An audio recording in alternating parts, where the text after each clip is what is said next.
I had a friend reach out to me and she wanted to know if I had any narrated digital painting videos, which to this point I haven't had any. So today I'm going to narrate this portrait that I just did and kind of explain what I'm doing in this video. So if you're interested in portrait painting or doing some digital painting, this video is for you.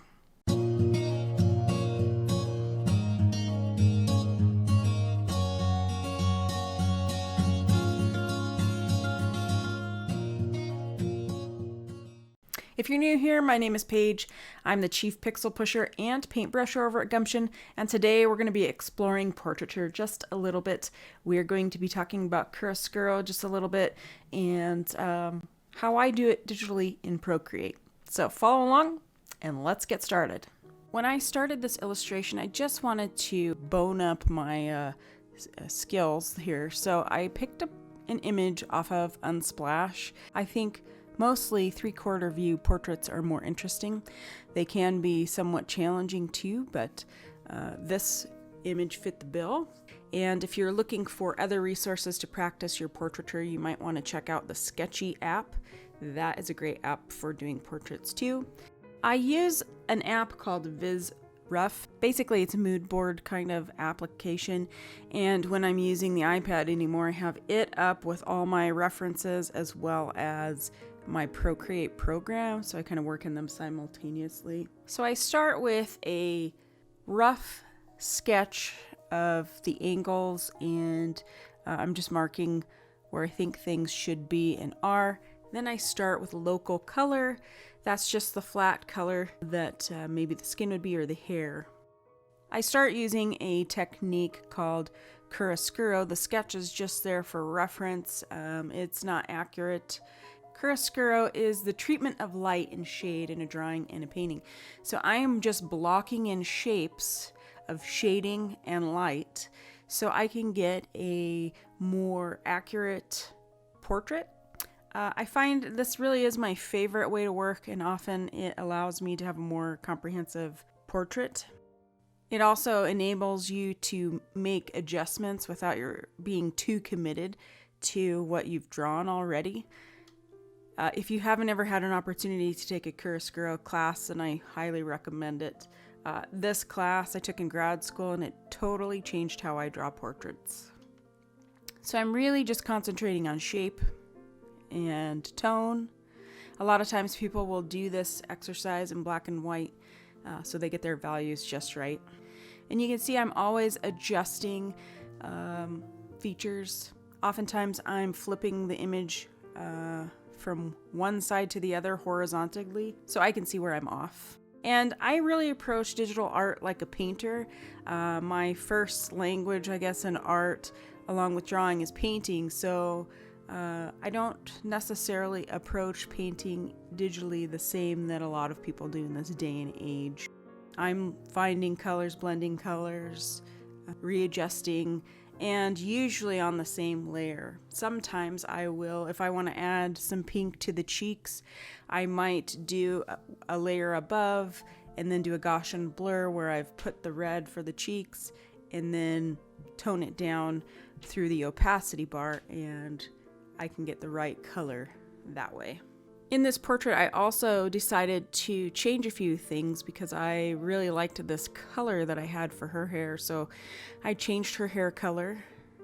One of the things I find in portraiture is that if you do kind of a grisaille sort of effect or a black and white value study and then you layer color over the top, that it really creates a weird color for your portrait. It's just not right. And so I'm really trying to get better at creating warm colors to create beautiful skin tones so they aren't too dark. Sometimes I can kind of get a little too dark.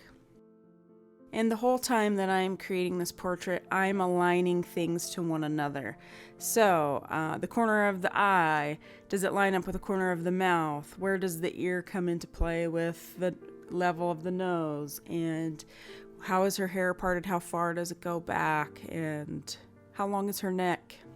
And sometimes when I'm really struggling, like I struggled with the lips a little bit because they didn't quite look right. and I couldn't figure it out. Well, if you take your pencil and you run it along the angle of the lip and then look at the angle of your pencil, sometimes you have drawn something at the wrong angle and you're not just getting it quite right. Don't be afraid to use tools at hand to measure a line and really look at those angles, at how things are angled.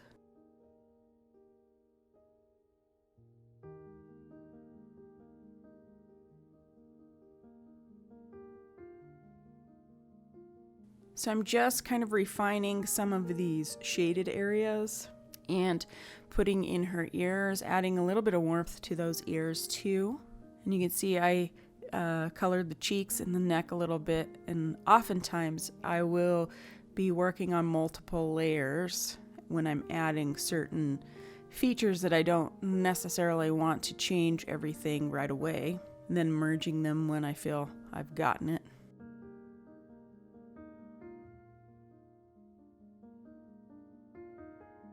Now I'm blocking in the hair, and hair a lot of times can be difficult.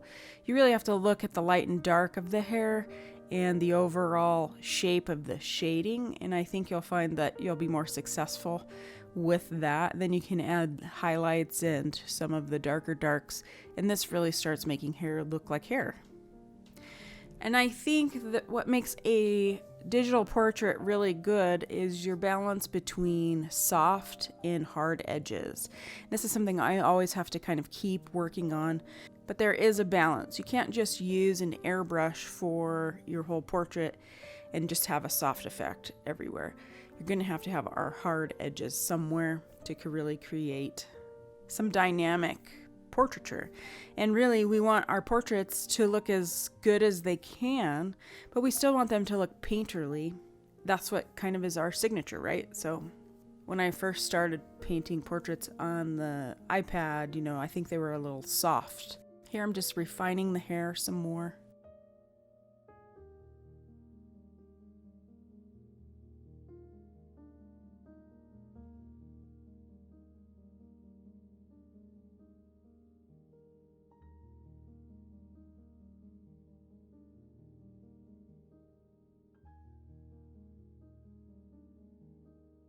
And then I decided I really wanted to play between warm and cool, contrasting colors. I wanted to do something a little bit different with this portrait, so I started playing with the background being white, moving into her shirt, as well as some of the color tones with her coloring, which I really wound up liking this effect. I created a couple different layers, one that had colors over the top of it, warm on one side, cool on the other, and then I blurred them together. And then I also played with gradient colors in Procreate. Between those two, I got just the right color that I was looking for and the right feel. Now, I don't do this with every portrait, but for this one in particular, I really like how it turned out and had a really good time painting it.